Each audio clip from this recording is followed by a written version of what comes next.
keep doing it. You don't like it, keep doing it. You're crying, keep doing it. घर पे कुछ हो गया, keep doing it. If you want to reach there, that's the choice to make. If you want normal life, relax. Keep doing it. Last year भी मुझे एक सवाल आया था और इस साल भी सेम सवाल आया है।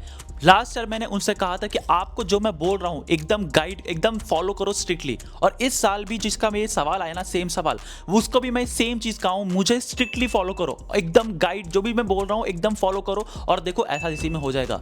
मैं आपको सवाल बताता हूँ, मेरा बोर्ड्स बहुत ख़राब गया है, क्या मैं सपना देख सकता हूँ ऐसा आने का, हिंदू, हंसराज, LSR, मिरांडा, ये सारे टॉप कॉलेज में आने का? The answer is big yes. ये 30 डेज करेक्टिव डेज है जहां पे आप करेक्ट डिसीजंस लेके, करेक्ट प्लानिंग से आप SRCC पहुंच सकते हो। मैं आपको पिछले साल का जो स्टूडेंट था ना, सेम सवाल पूछा था और आज वो SRCC में मेरे साथ फोटो डाला है इंस्टाग्राम में टैग करके कि सिर्फ मेरे वजह से वो SRCC क्रैक किया, क्योंकि मैंने उनको हर एक रोड मैप बताया था, हर एक डे का प्लान बताया था कि कैसे पढ़ाई करना है, कैसे मॉक देना है, कैसे उनको स्ट्रैटेजी फॉर्म करना है। मैं आप लोग के लिए भी पब्लिकली ये स्ट्रैटेजी डाल रहा हूं ताकि आप लोग ध्यान से कर सको। देखो लिटरली हर एक टीचर, इन्फ्लुएंसर, यूट्यूबर सिर्फ यूट्यूब पे आके सिर्फ ये बोल रहा है कि NCERT से अच्छा से पढ़ लो, मॉक्स अच्छा से कर लो और आपका CUT हो जाएगा। The answer is big no. जो SRCC में आता है ना, उनका एक अलग स्ट्रैटेजी होता है and that is smart strategy होता है। वो लोग का नॉलेज टेस्ट, देखो मैं CUT का डायरेक्टली आपको बोलूंगा ना, अगर आपको टॉप कॉलेज में आना है ना, मैं खुद SRCC से ग्रेजुएट हूं, आपको टॉप कॉलेज में आना है ना, आपको नॉलेज तो रखना ही रखना है, लेकिन आपको टाइम एंड एक्यूरेसी मेंटेन करके रखना है, क्योंकि यहां पे CUT जो है नेगेटिव मार्किंग का है और आपके पास समय बहुत कम रहेगा। अब आपको सीरियसली बोलता हूं, आपको देखो NCERT पढ़ाई करने बोलते हो, वेल एंड गुड, क्योंकि वो तो बेस है, वो आपको पढ़ाई करना ही है, वो सिर्फ आपको क्रैक करेगा, आपको पासिंग परसेंटेज ला देगा, लेकिन क्रैक करके वो SRCC में जाने के लिए, कट ऑफ क्लियर करने के लिए वो एज चाहिए होगा एंड दैट इज CUT आपका 70% नॉलेज टेस्ट करेगा एंड 30% आपका टाइम एंड एक्यूरेसी टेस्ट करेगा। ये टाइम एंड एक्यूरेसी पे मैं बार बार इसीलिए फोकस करता हूं क्योंकि आपने बोर्ड्स दे के आ गया, आपके पास डोमेन का नॉलेज हो गया है, आपको ओवरव्यू पता चल गया कि डोमेन में क्या नॉलेज पूछा जाएगा, लेकिन टाइम एंड एक्यूरेसी मैनेज करने नहीं आया। वहां 3 घंटा मिलता है, वहां नेगेटिव मार्किंग नहीं है, यहां CUT में नेगेटिव मार्किंग है, टाइम बहुत कम मिलेगा, आपको सॉल्व नहीं कर पाओगे। तो भैया आपको एक तो मैं बोलूंगा कि आपको पढ़ाई कैसे करना है, आप लोग CUT के लिए कैसे तरीके से पढ़ाई करोगे, दूसरा आप लोग को क्या क्या अभी गलती कर रहे हो, और चौथा और आपको कैसे मॉक्स देना है, कैसे आपको प्रिपेयर करना है, वो सब मैं आपको बताऊंगा। मैं आपको हाथ पकड़ के SRCC में लेके जाऊंगा, ये मेरा वादा है, मैं आपसे प्रॉमिस करता हूं, मैं आपसे अभी से बोल रहा हूं। और यहां पे मैं ना हर एक चीज आपको फ्री में प्रोवाइड करता हूं, चाहे वो आपको किस तरीके से मॉक्स देना है, फ्री में मॉक्स देता हूं, आपको सारा चीज फ्री रिसोर्स प्रोवाइड करूंगा, क्या क्या चेंज है, क्या क्या डिविएशन है, स्टेप वाइज आपको क्या क्या डे वाइज प्लान बनाना है, सब इस वीडियो में आएगा। तो चैनल को प्लीज सब्सक्राइब कर दीजिएगा, लाइक कर दीजिएगा वीडियो को और कमेंट कर दीजिएगा I can and I will. ये कमेंट करो ताकि आप लोग का एक मैनिफेस्टेशन रहे, आपका ये इच्छा रहे कि आपके अंदर एक भूख रहे कि मुझे SRCC पहुंचना है। और देखो मैं सही बोलता हूं, अगर आपको नॉर्मल लाइफ रहना है, जैसे स्टार्टिंग में मैंने कहा नॉर्मल लाइफ जिंदगी जीना है, तो रिलैक्स करो, वीडियो भी बंद कर जाओ, मुझे कोई फर्क नहीं पड़ता। लेकिन अगर आपको you have to reach, if you want to reach there, if you want to reach SRCC, if you want to reach Hindu, Hansraj, then watch this video, then execute it, जो भी मैं कहना चाहता हूं। बहुत लोग बोलते हैं भाई NCERT पढ़ लो। अब NCERT कैसे पढ़ाई करना है ये आपको मैं वीडियो में बताऊंगा। सबसे पहला चीज तो ये कि ये दिमाग में डालो कि CUT ना आपसे हार्ड और टफ क्वेश्चंस नहीं पूछेगा। सच बोलता हूं, CUT एकदम टफ क्वेश्चंस नहीं पूछने वाला है, आपसे एकदम नॉर्मल क्वेश्चंस पूछेगा जो बोर्ड्स में आपसे पूछा गया है। लेकिन वो खेलेगा कहां पे, एक तो चीज, पहला चीज जान लो कि नॉर्मलाइजेशन होने वाला है। NTA नॉर्मलाइजेशन करता है, जो बहुत बड़ा गलत है। जो लोग बोलते हैं ना कि भाई भैया मुझे कट ऑफ बता दो, मुझे कितना मिनिमम लेके आना है, SRCC में लेके जाओ, नॉर्मलाइजेशन के बारे में सुन लो। नॉर्मलाइजेशन कोई टीचर, कोई इन्फ्लुएंसर नहीं बताता। नॉर्मलाइजेशन एक ऐसा चीज है ना, अगर आप 90% भी लेके आ गए, लेट्स सपोज आपने 250 में 240 लेके आ गया, लेकिन नॉर्मलाइजेशन लग के ना वो 240 200 में भी आ सकता है। ये इतना बड़ा खतरनाक है नॉर्मलाइजेशन। तो प्लीज एम करना हर एक सब्जेक्ट में 250 आउट ऑफ 250 लेके आना, क्योंकि नॉर्मलाइजेशन में 100% में कभी नॉर्मलाइजेशन नहीं लगता। लेकिन अगर आप 90% 245 भी लेके आ गए ना, तो भी 240 230 लेके आ सकता है मार्क्स। इसीलिए नॉर्मलाइजेशन को अच्छे से रखना दिमाग में, और कट ऑफ के बारे में मत सोचना, क्योंकि कट ऑफ अगर आप सोच रहे हो कट ऑफ लाने का, तो भाई आप मेरे ऑडियंस नहीं हो, क्योंकि मुझे 100% लेके आना है। योर टारगेट आपका ना हमेशा से टारगेट आप यू वर्सेस यू होना चाहिए। There should never be you versus a cut off, नहीं, आपका 100 में 100% लेके आना है। अब आपको पढ़ाई कैसे करना है मैं आपको बता दूं। NCERT आपने पढ़ लिखा होगा, अगर आपने अदर बोर्ड से दिया है तो NCERT का फ्री का जो PDF है ना, वो डिस्क्रिप्शन बॉक्स में मैंने डाल के रखा है, NCERT का फ्री में जाकर देख सकते हो। ये मैं फ्री प्रोवाइड नहीं कर रहा हूं, NCERT खुद ऑफिशियल डाल के रखा है, तो उसका आप जाके पढ़ सकते हो। और प्लीज मेक श्योर करना कि वो पढ़ो। अब आपको पढ़ना कैसे, देखो NCERT अगर आप नहीं नहीं पढ़े हो या फिर आपने क्लास 12 तक आपने ऐसे ही पढ़ा के दे दिया, 80% भी आ रहा होगा ना, तो मैं बोलूंगा कि भाई आप एक कोचिंग ज्वाइन कर सकते हो। अब देखो आज के टाइम पे मैं आपको ऑनेस्टली बोलूं, अगर जिन लोगों ने एसआरसीसी पार किया है, बहुत लोगों ने 60% ऐसा है जो सेल्फ स्टडी किया, क्योंकि CUT is a self study game. लेकिन अगर आपका डिसिप्लिन नहीं हो पा रहा है, एनसीईआरटी नहीं पढ़ पाए और क्या क्या ट्रिकी क्वेश्चन होता है ना वो भी मैं बताऊंगा, ट्रिकी क्वेश्चन संभाल नहीं पा रहे हो तो आप कोचिंग में ज्वाइन कर सकते हो। बहुत लोग मतलब हर एक स्टूडेंट ना मुझे कमेंट सेक्शन पूछते हैं SPT to SPCC to SRCC Sunil Panda sir का जो बैच है वो कैसा रहेगा फॉर सीयूईटी। अब देखो मैं सीरियसली बोलता हूं, जितने भी स्टूडेंट्स एसआरसीसी में पहुंचे ना, मैक्सिमम स्टूडेंट्स लोग जिन लोगों ने कोचिंग लिया है वो सुनील सर के लिए हैं, जो कि उनका जो पढ़ाने का स्टाइल है, जो एनसीईआरटी वो पढ़ाते हैं, इन बिटवीन द लाइंस जो पढ़ाते हैं, मैं आपको बताऊंगा भाई किस तरीके से एनटीए खेलता है आपके साथ, इन बिटवीन द लाइन जो पढ़ाते हैं और साथ साथ प्रीवियस क्वेश्चन पूरा सॉल्व कराते हैं, जिसके वजह से उनको बैठ जाता है दिमाग में। वो आपसे 30 मार्क्स लेते हैं हर एक सब्जेक्ट का, मतलब समझ सकते हो कि 30 मार्क्स अब देके प्रिपेयर करके जा रहा हूं, जिसमें से मैक्सिमम क्वेश्चन सीयूईटी में एज इट इज आ जाता है। मैं खुद नहीं बोल रहा हूं भाई, ये स्टूडेंट से मैंने पता किया। तो अगर आप लोग सोच रहे हो ना कि एसपीसीसी टू एसआरसीसी की जो बैच है, सुनील पांडा सर का जो बैच है, उसमें जाने के लिए तो उसमें लाइव एंड रिकॉर्डेड लेक्चर्स में जाता है, साथ साथ आप लोग को पूरा इन डेप्थ पढ़ा देते हैं, कॉन्सेप्ट क्लैरिटी करा देते हैं और कैसे हैंडल करना है सीयूईटी का प्रेशर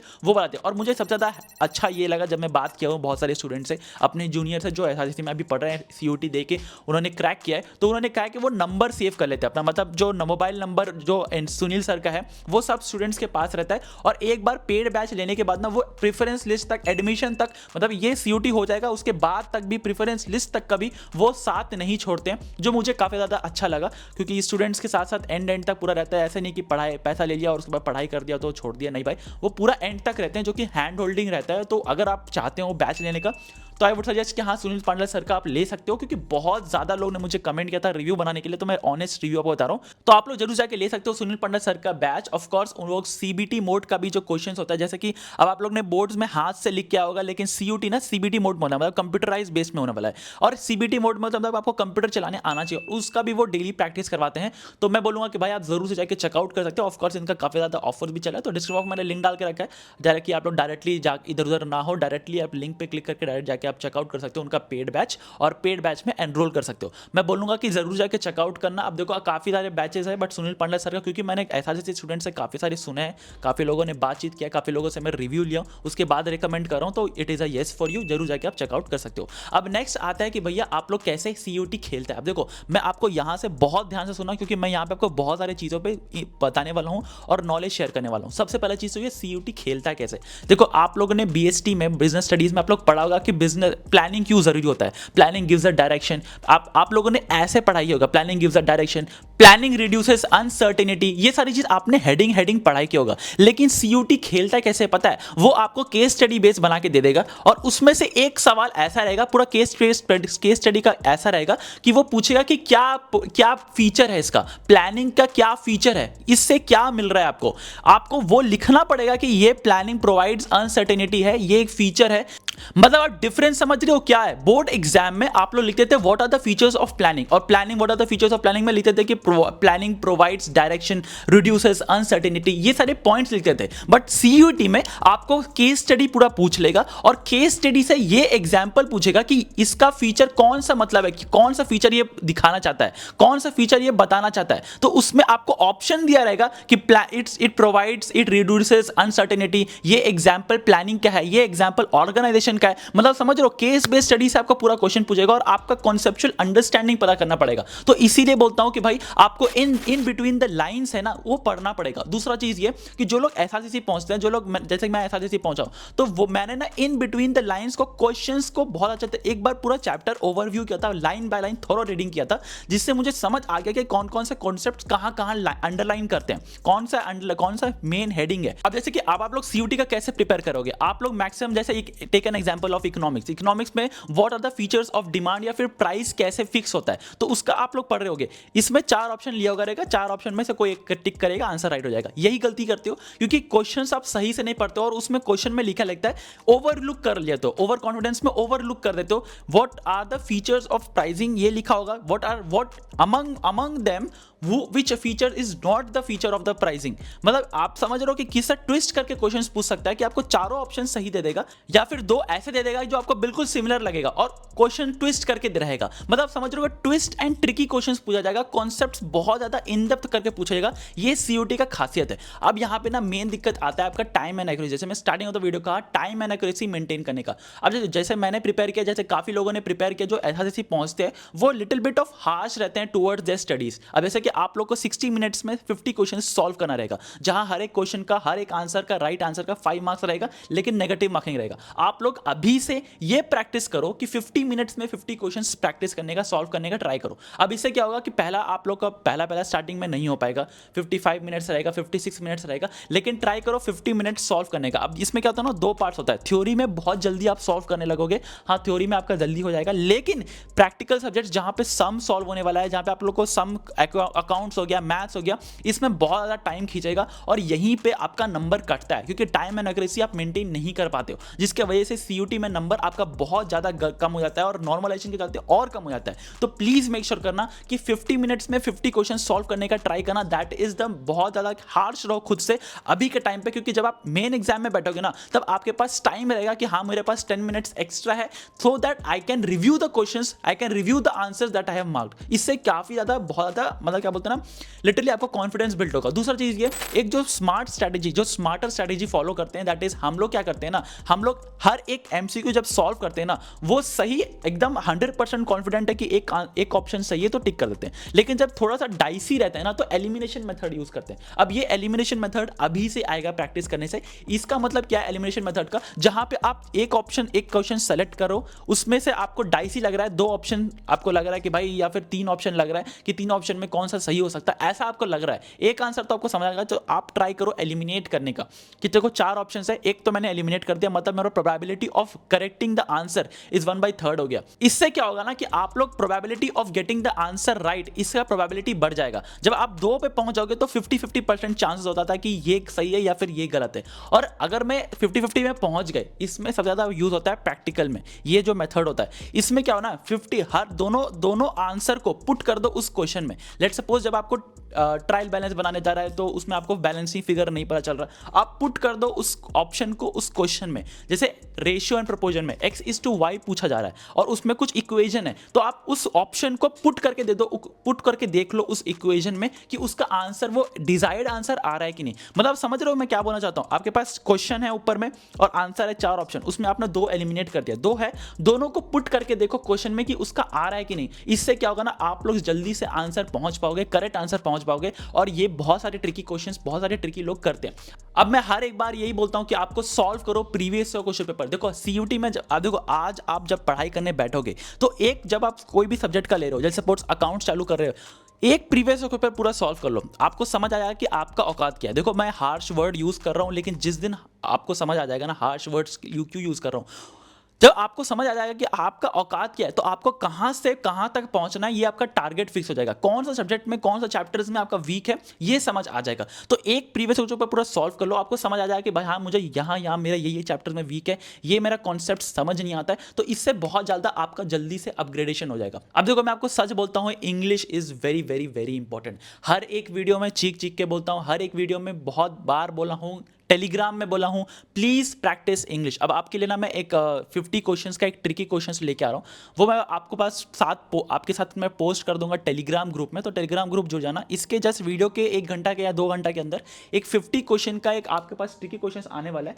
उसको सॉल्व करके देखो, आप देखो कितना नंबर आ रहा है। अब देखो मैं आपको ऑनेस्टली बोलूं कि एक सेपरेट वीडियो बना दूंगा इंग्लिश के ऊपर, जहां पे मैं डिटेल में बात करूंगा कि भाई इंग्लिश को कैसे सॉल्व करना चाहिए, किस तरीके से आप हैंडल कर सकोगे। लेकिन यहां पे मैं आपको ऑनेस्टली बोलूंगा, दिल से हाथ रख के आप बोलना, ये प्रतिज्ञा लेना खुद से कि आपको ऐसा ऐसी पहुंचना है या फिर आपको उस आग में पहुंचना है कि टॉप कॉलेज में आना है, वो आपके अंदर भूख है, तो हर दिन 1 आवर इंग्लिश आपको करना है। एवरी डे 1 आवर इंग्लिश आपको प्रैक्टिस करना ही करना है। ये आप प्रतिज्ञा ले लो अभी से। और अब आपको कैसे प्रैक्टिस करना है, कैसे आपको मैं हर एक मतलब मैं टारगेट ये कर रहा हूं कि हर 2 दिन में आपको एक 50 क्वेश्चंस का ट्रिकी क्वेश्चंस दूंगा, वो आप सॉल्व करना और उसके बाद मैं आंसर पोस्ट कर दूंगा। खुद से देखना कि आपको कितना नंबर आ रहा है, कितना कितना आपने अच्छा स्कोर किया, आपको अपना नंबर पता चल जाएगा। और आप लोग देखोगे वहाँ पे बहुत लोगों ने जब अपना नंबर स्कोर करेगा तो आप लोग देख लेना कहाँ स्टैंड करते हो।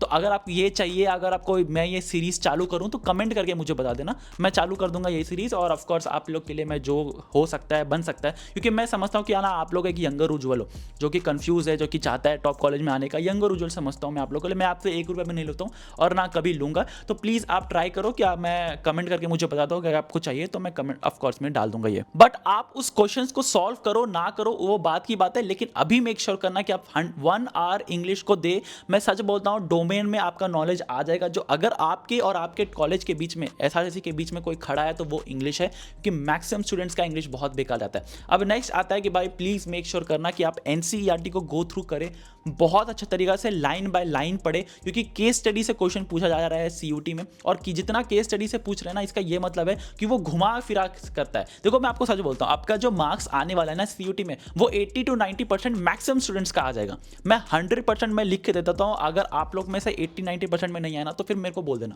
लेकिन खेलेगा कहाँ पे, एसआरसीसी पहुंचेगा कहाँ पे, जिसका 90 से 95 या 95 एंड अबव पहुंचेगा। और ये जो छोटा सा नंबर है ना, ये जो 5-10 नंबर होता है ना, वो बहुत बड़ा इंपैक्ट क्लियर करा देता है आपका रैंक लाने में। और ये रैंक तभी आएगा जब आप कॉन्सेप्चुअल क्लैरिटी का देखो। अगर आपको लगता है ना कि 5-6 क्वेश्चंस आएगा ट्रिकी क्वेश्चंस और मैं 5-6 क्वेश्चंस छोड़ दूंगा, 5 क्वेश्चंस छोड़ने का ये मतलब है कि आप हर सब्जेक्ट में 25 नंबर को छोड़ रहे हो। मतलब 5 कर दो, इंटू 5 कर दो, इंटू बेस्ट ऑफ 4 भी कर दोगे तो 100 नंबर ऐसे ही चला गया। मतलब आप समझ सकते हो कि 5-6 क्वेश्चन हर सब्जेक्ट में ट्रिकी क्वेश्चन आने वाला है। और ये केस स्टडी बेस से ही आएगा। तो केस बेस्ड स्टडी से अभी से प्रैक्टिस करो। जितना आप अभी से प्रैक्टिस करोगे उतना चांसेस कम हो जाएगा उस समय फेल होने का। और आपको मैं सीरियसली हर एक केस बेस्ड स्टडी का क्वेश्चन पूछूंगा या आपको टेलीग्राम में फ्री में पूछूंगा। तो उसके लिए बस आपको जुड़ के रखना है टेलीग्राम में और चैनल को सब्सक्राइब करके रखना है, क्योंकि मैं हर एक चीज़ आपके लिए लेके आता हूँ फ्री में और पूरा डिटेल में हर सब्जेक्ट वाइज का स्ट्रैटेजी भी लेके आऊंगा। ऑफ कोर्स आपको मैं बता दूं कि NCERT is your base. Her YouTuber, her teacher आप लोगों को एनसीईआरटी इसीलिए बोल रहा है क्योंकि एनसीईआरटी को एनटीए ना पूरा स्ट्रिक्टली फॉलो करता है एनसीईआरटी को, और उसी से क्वेश्चन पूछता है। अब हर चैप्टर के जो क्वेश्चंस, हर चैप्टर के पीछे का जो कुछ क्वेश्चंस है उसको जरूर से सॉल्व करना, क्योंकि वो बहुत ज़्यादा इंपॉर्टेंट है। और दूसरा चीज़ ये, प्रीवियस क्वेश्चन पेपर को हर दिन सॉल्व करने का ट्राई करो। मतलब 4 साल से, आई गेस 4 साल से सीयूटी चल रहा है और 4 साल में काफ़ी सारी शिफ्ट्स में सीयूटी का प्रीवियस क्वेश्चन पेपर आया हुआ है। तो उस प्रीवियस क्वेश्चन पेपर को पूरा सॉल्व करते रहो। जितना बार आप सॉल्व करोगे ना, उसमें ही मैक्सिमम क्वेश्चंस आएगी। और बहुत सारे स्टूडेंट्स ने ये भी कहा है कि सीयूटी का जो प्रीवियस क्वेश्चन पेपर है ना, उसमें मैक्सिमम रिपीटेड क्वेश्चंस आती है। मतलब इस साल भी जो आने वाला है 2026 में, उसमें भी काफ़ी सारे क्वेश्चंस ऐसे रहने वाले हैं जो रिपीटेड होने वाली है। तो प्लीज़ मेक श्योर करना कि आप प्रैक्टिस करो प्रीवियस क्वेश्चन पेपर। अब आपको मैं दिल से बोलता हूँ यार, सच बोलता हूँ, जिन लोगों को भूख है, जिन लोगों को लगता है ना आग है, तो आपको ये करना पड़ेगा, बोर्डम लाना पड़ेगा। देखो ज़िंदगी में अगर बहुत लोग मुझसे बोलते हैं और वो लोग ऐसा जैसे पहुँचे ना, एक टाइम के लिए आपको ज़िंदगी में अपना बोर्डम लाना पड़ेगा। और जिन लोगों के पास सक्सेस है, जिन लोगों के पास पैसा है, जिन लोगों ने अच्छा कर रखा है अपना लाइफ में ना, तो उनसे कभी पूछना। तो उन लोगों ने, ऐसा नहीं है कि भाई उनको काफ़ी ज़्यादा एंटरटेनमेंट का ज़रूरत पड़ता होगा, काफ़ी ज़्यादा हर दिन कुछ ना कुछ करते रहेंगे। उनका भी लाइफ एक ना एक समय, जिस समय उनका स्ट्रगलिंग पीरियड होगा, जिन लोगों का उनको हार्डवर्क करने का पीरियड होगा ना, वो बोर्डम होंगे। तो भैया आपका, मैं डायरेक्टली नहीं बोल रहा हूँ, इनडायरेक्टली बोल रहा हूँ कि सोशल मीडिया दूर हो जाओ थोड़ा सा।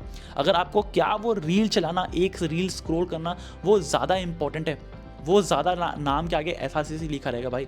जिस समय आप अपना सीवी, जो करिकुलम वाइटे, रेज्यूमे रहता है ना, जब आप किसी भी कंपनी में जाके प्रोवाइड करोगे ना, जिसकी भी कंपनी में जाके पुट करोगे ना, तो भाई वो एसआरसीसी देख के ना सबसे पहले आपको चूज़ करेगा। Google, Microsoft, Adobe. जिस समय आप अच्छे स्टूडेंट, आप टॉप में आओ तो देखो, एसआरसीसी में आके तो देखो, इंडिया के, ऑल ओवर इंडिया के टॉप रैंकर्स लोग आते हैं, उनका कॉन्वर्सेशन सुनोगे ना तो बहुत डिफरेंट रहता है दैन एनी अदर स्टूडेंट। तो प्लीज़ प्लीज़ प्लीज़ मैं बोलता हूँ, बोर्डम लाओ अपना ज़िंदगी में। बोर हो जाओ, कोई बात नहीं भाई, अभी बोर हो रहे हो ना, 30 डेज ही बाकी है, और 30 डेज में जितना बोर हो जाओगे, जितना उतना आप सक्सेस होने का चांसेस रहेगा, क्योंकि आपके पास सिर्फ एक लक्ष्य है, सीयूटी 2026 में टॉप कॉलेज लेके आना। और मैं तो आपके साथ खड़ा ही हूँ। मैं सीरियस से बोलता हूँ भाई, जिस समय मैं भी प्रिपेयर कर रहा था ना, मेरे भी ऐसा कुछ नहीं था कि मुझे ये नहीं होता। मैं भी काफ़ी ज़्यादा एंग्शियस था, काफ़ी ज़्यादा नर्वस था। मुझे लग रहा था कि भाई मेरे से होगा कि नहीं होगा, मुझे काफ़ी ज़्यादा डर था। बट मेरे पास सिर्फ एक लक्ष्य था, मेरे एसआरसीसी नहीं तो कोई भी कॉलेज नहीं। मेरा सिर्फ एक ड्रीम था, या तो एसआरसीसी या तो कोई भी कॉलेज नहीं। और यही मेरे प्रूफ किया कि हाँ मैं एसआरसीसी कर सकता हूँ, और मेरे एसआरसीसी में इसीलिए एडमिशन हुआ। तो भाई अगर आपको लग रहा है ना कि आप नहीं कर सकते हो, बोर्ड खराब गया, आप एक एवरेज स्टूडेंट हो, यही मौका है आपका। सारे जो, चाहे आप बोर्ड्स में 60% भी क्यों ना ला रहे हो, CUT से एडमिशन होता है, CUT में फोड़ के देख लो, और जिस समय आपका SRCC में एडमिशन हो जाएगा ना, आपका बोर्ड में जितना भी नंबर आया वो कोई फ़र्क नहीं पड़ेगा, क्योंकि आप लोग SRCC के स्टूडेंट बन जाओगे। तो भाई मैं दिल से बोलता हूँ यार, उसको प्रूव करने के लिए आप एक एवरेज स्टूडेंट नहीं हो, ये मान के चलना। आप पेन उठाओ और दुनिया को प्रूव कर दो कि आप एक कर सकते हो। आपके टीचर्स, आपके पेरेंट्स, आपके जो जूनियर्स है स्कूल के, जो अपने सीनियर्स है, जो आपको पास सोच रहे हो ना कि आप एक एवरेज स्टूडेंट पर कुछ नहीं हो सकता, यही मौका है। ये 30 दिन है और 30 दिन में आप कर सकते हो। तो प्लीज़ ट्राई करो। जो जो मैंने कहा ये सारे ट्रिकी पॉइंट्स है, जितना भी मैंने वीडियो में कहा ये सब ट्रिकी पॉइंट्स है, इसको इंप्लीमेंट करो, और मैं तो आपको फ्री में प्रोवाइड कर ही रहा हूँ। तो प्लीज़ चैनल को सब्सक्राइब कर दो। आज के लिए बस इतना ही, मिलते हैं अगले वीडियो में, तब तक के लिए बाय। हाँ, चैनल को सब्सक्राइब करना मत भूलना, लाइक कर देना और कमेंट करो I can and I will. जो लोग यहाँ तक देख रहे हैं मुझे समझ आ जाएगा भाई, यहाँ तक कमेंट करें तो एक हार्ट भी दे देना, मुझे समझ आ जाएगा कौन लोग देख रहे हैं यहाँ तक, ठीक है। तो आज के लिए बस इतना ही, मिलते हैं अगले वीडियो में, तब तक के लिए बाय। चैनल को सब्सक्राइब करना बिल्कुल भी मत भूलिएगा। और हाँ, सुनील पांडे सर का बैच भी ले सकते हो, ये मैं रिकमेंड कर रहा हूँ आप लोगों को, क्योंकि बहुत सारे स्टूडेंट्स ने ऐसा जो क्रैक किया, या फिर जितने भी कॉलेजेस में जाता हूँ तो वो लोग सुनील पांडे सर का ऑफकोर्स नाम लेते हैं, तो ऑफकोर्स आप जाके चेकआउट कर सकते हैं, लिंक डिस्क्रिप्शन में मैंने डाल रखा है। तो आज के लिए बस इतना ही, मिलते हैं अगले वीडियो।